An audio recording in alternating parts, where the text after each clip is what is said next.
StarCraft 3 is an RTS FPS hybrid, and what that means basically is that someone logged on to play an RTS game, and at the same time someone logged on to play a first-person shooter game.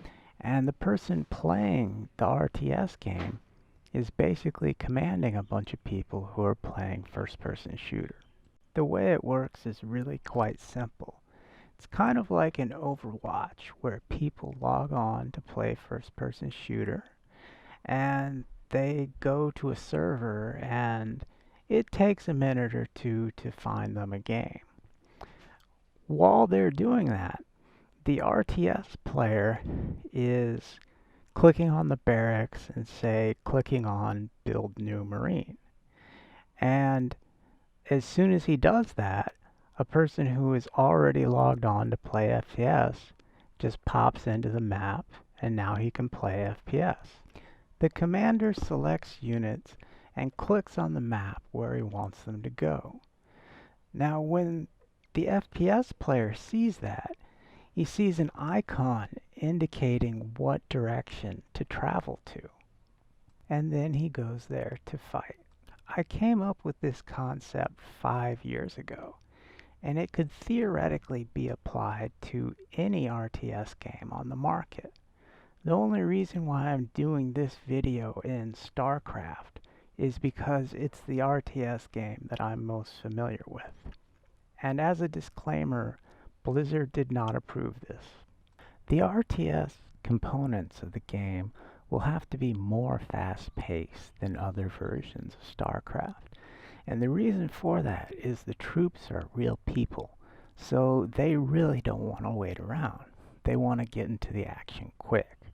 So everything about the design should include basically getting troops into action faster.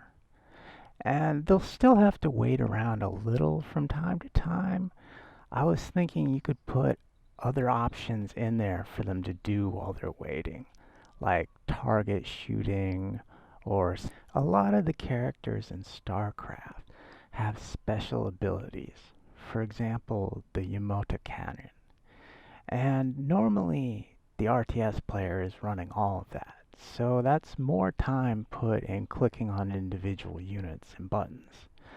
In this game, it would probably be a lot more fun for the other players if they controlled the individual special features of their character. Also, it could help the game run faster because the RTS player could really focus on his side of the game and let the individual players focus on the special features of their character. The only special ability that would have to be controlled by the RTS player is the tactical nuke, and the reason for that is he has to build that in his buildings, and so he kind of wants to have control over when it's fired since he had to build it. And you could still let the ghost player control the thing and aim the actual weapon. You might just have him click on the button and an icon shows up to the RTS player, approval of nuke, and then he just clicks nuke approved and the ghost takes care of the rest. FPS players like to be able to roam the map. They don't stay in tight positions. Often they go off on their own to seek out their battles. And we want to make this game fun for the FPS players, so we'll have to include some of that. So the FPS player gets an icon showing them where to go and sort of a highlighted area of where they're supposed to stay in to do their battles. And this has already been attempted in games and proven to be very popular. No one in Overwatch stays in their area all the time. They all move around to seek out opponents, and they'll be able to do that in this game too. Some differences might be since they don't really know what's going on the map, and the commander does. Leaving their area might get them killed. Also, the defense of a specific objective could be key to the strategy, and if they wander off to do their own thing, they might leave their area vulnerable to attack. However, in some situations, the commander isn't really paying attention to all the details, And having that initiative to go off on your own and seek out a victory could be really useful. So the game will basically involve an ebb and flow between disobeying orders that are detrimental to the operation and people who went out of line to actually help. The solution to this is basically a career profile. Whenever a mission's done, the commander can review the entire game on tape, and he can look at what each soldier did. And if he notices a soldier who didn't go where he was supposed to go, and doing that worked to the detriment of the mission, he can report that in that person's profile, and it makes them less likely to get hired.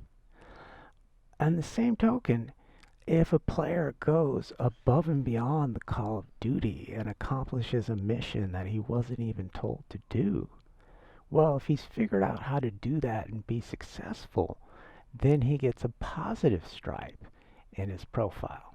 Now, the commanders have a career profile too.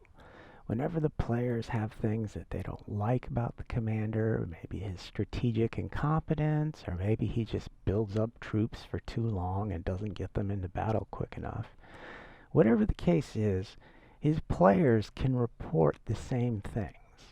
And after reports are tallied, you get an indication of what your report is. You have an option of disputing it to a council if you really think you were given a bad report. But it's a competitive game, so there will probably be a lot of gripes and concerns and squabbles over reports. While we're on the topic of careers, another thing that's very popular in games are level ups and skill trees. WoW is the most popular game Blizzard ever made, and most of its popularity is based on a love of skill trees. This overall design could easily be converted into a Warcraft 4, and it might be easier for Blizzard since they already did design works on skill trees for WoW.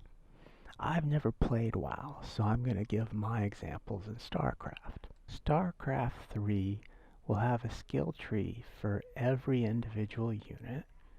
It'll also have a skill tree for each of the main categories, infantry, vehicle, or aircraft. And it'll also have a skill tree for Zerg, Protoss, and human. The skill trees for most units will be relatively small, but if you shoot a lot as a Marine, you could get an improved accuracy ability, which basically means if you're a little off, the system guides it in for you. You can also play as other units in the infantry tree, and so some of the level ups you get from, say, playing a Marine increase your overall infantry rating, and when you play as a Fire Bat or a Reaper or anything else, you get an upgrade in that as well. If you decide to switch later in your career to aviation units, well, your infantry experience won't be as useful, but you still had some experience points just for playing on Terran that will carry over to your new endeavor. Some people will want to change factions, and there may be crossover advantages for that too. For example, let's say someone plays on Protoss as a Zealot, and they get really, really good at being a Zealot. And then they want to switch to, say, Zerg. Well, they'll get a brutality bonus from all of that basically fighting. And then if they play as a Zergling, they get a bonus. And if they go over to human, well, we don't use melee as much, but they might get some sort of savagery bonus that helps them a little bit. Well, it's kind of a change of subject, but aviation will be a lot different in this game than in other versions of StarCraft. Right now in StarCraft, aviation is basically a Boolean. Is object airborne? Yes or no? And then, can this unit shoot up into the air? Yes or no? And that's a little limited. I don't think a player who got an aircraft is going to enjoy that too much.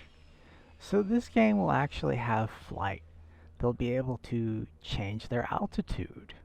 maneuver to avoid missiles coming at them, and other various things. So it's not like a Boolean. It might be like Marines can only shoot so high, other units can shoot missiles higher into the air, and we might limit how high the aircraft can go just because we're trying to keep them a little bit on the ground so that there's still a fight going on.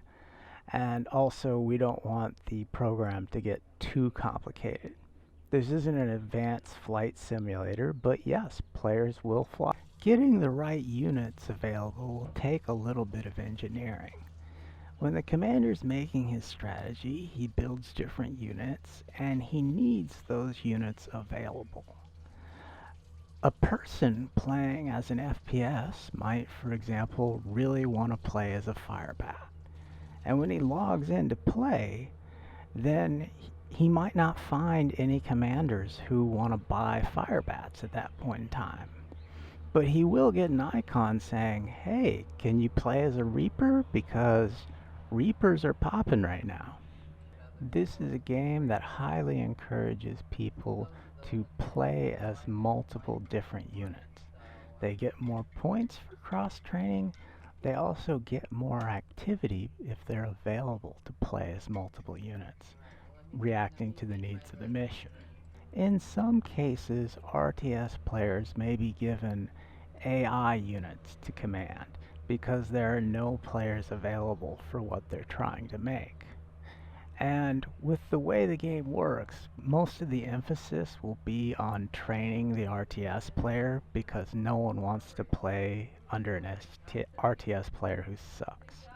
And so, when RTS players start playing the game, they'll only be able to play with AIs for a long time because it takes a lot of experience to know what you're doing, and we just don't want to waste the time of FPS players who might get bored too quickly. The FPS players will start almost immediately into the game playing live, but the RTS players, they have to go through a lot of levels to prove that they're ready. The name of the game is StarCraft 3, and most of the stress is on the RTS player. In the first two games, all he had to do was win battles. In this game, he still has to win battles, but he also has to keep the support of his troops. One of the biggest problems I can see for the efficacy of the game is troops trolling their commanders. Most first-person shooter junkies have never played a strategy even once in their life.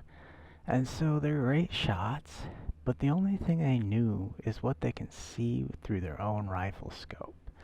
And they're probably not going to appreciate what the commander is doing because they don't even understand it. So in this game, we're going to make them play one strategy level, even if that's not what they came to the game to do.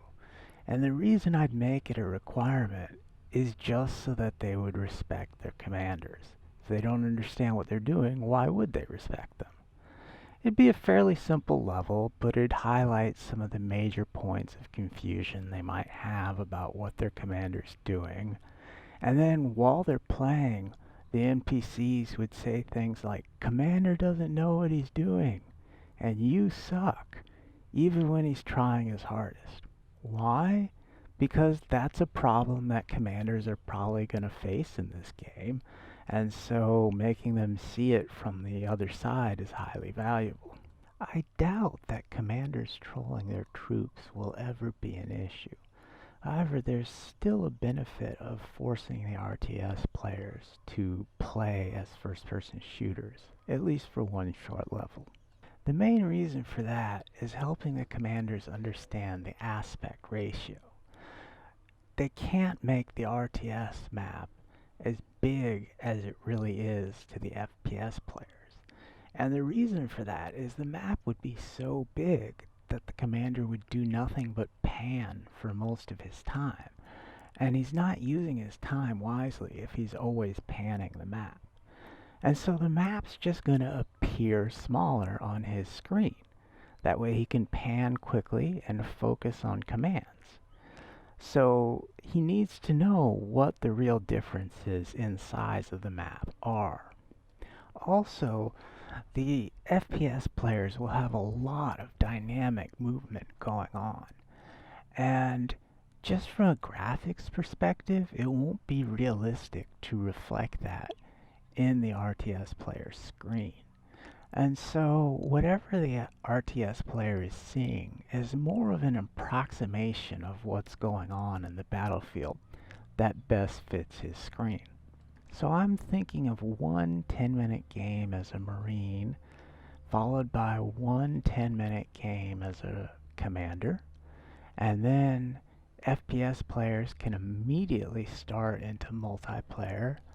And if you're a commander, you've got to play 30 to 50 more levels before you can command real troops. Some people will want to play as both FTS and RTS, at separate times, of course, and the game should allow them to do that. The more experience they get as FPS players really will help because they understand more about what's going on. However, they won't get any character bonuses just for playing as FPS because RTS is a completely separate career path. Arguably, you should make smarter decisions if you've seen the battlefield up close, but really your only advantage is how well you can implement that information. In a game that offers so many level ups to the individual players, the decision of what to buy can be more complicated because even if you're buying the same exact unit, there are varying degrees of skill that you're going to find in the players that you purchase. The simplest solution I can find is to make higher ranked players more expensive. And then the menu for each building could still be relatively small, the same number of units that it had in the other games. However, if the commander wants to get better troops, he just clicks the down arrow under the individual unit as many times as he wants, and he sees the price go up, but also the skill ratings go up. This system is still imperfect because the way players ascribe their skills is all different. They could come from different backgrounds, different levels of cross-training, weird benefits that they have from working with other factions. And so all the commander's really looking at is an approximation of their skill, an overall rating that the game gives them. And when they actually get on the battlefield, it's going to be a hodgepodge. Every game's going to be different, but in some ways that could make the game more exciting. That brings us to the last innovation of the game, companies. Companies are sort of permanently assigned teamwork situations. Only the most advanced RTS players can even start a company, and really the only thing a company is used for is the World Championship tournaments. Companies only work if troops like a particular commander so much that they would basically volunteer to serve under them over and over again. The biggest advantage to companies is that the RTS player can get to know their players and learn every single detail about their character profile. They're not just pulling random players out of the hat. They know all of the details. They know the guy started on Zerg and switched to Terran, and he has an upgrade in Aviation, but he also has an ace ability in Infantry. Most troops would only really want to join a company if they were going for the World Championship. So chances are the troops that make it into a company are going to be really amazing too. The max number of troops is about 250, so in a company they have about 250 people.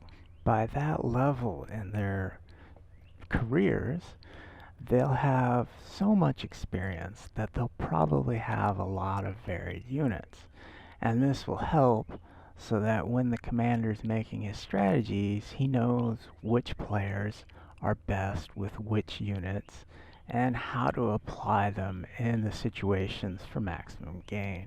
Companies also provide the RTS player customization of buttons so that basically they can align their interface exactly how they need for maximum efficiency.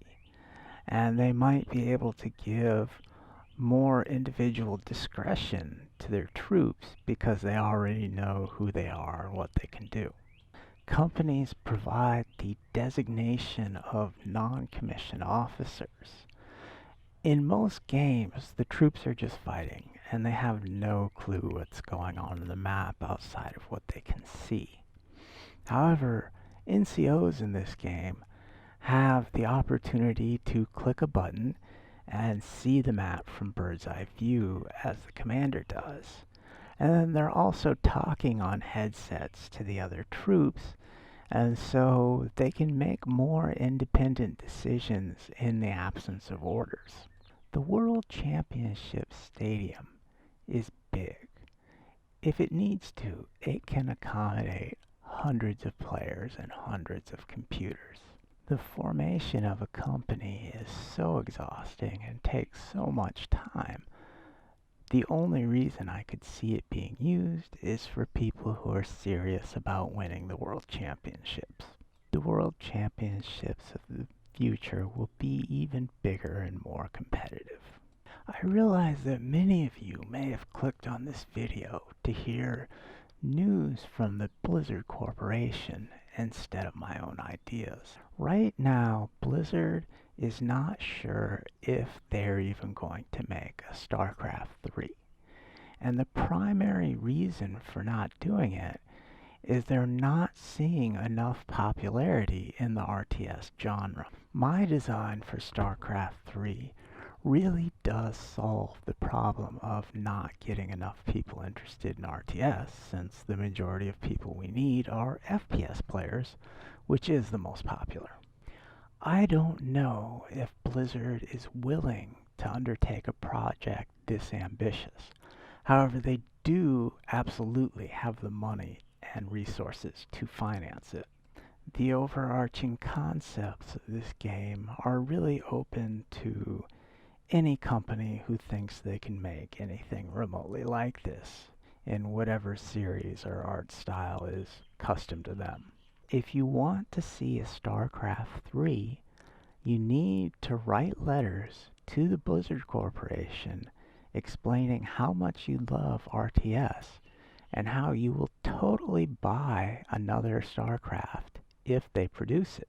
The primary reason Blizzard hasn't started on StarCraft 3 yet is because they're just not sure if they're going to make enough money. Well, thank you for watching another episode of SS Street Fighter. Please leave a like, leave a comment, and subscribe to join the Street Fighter Army. Also, please support me on Patreon.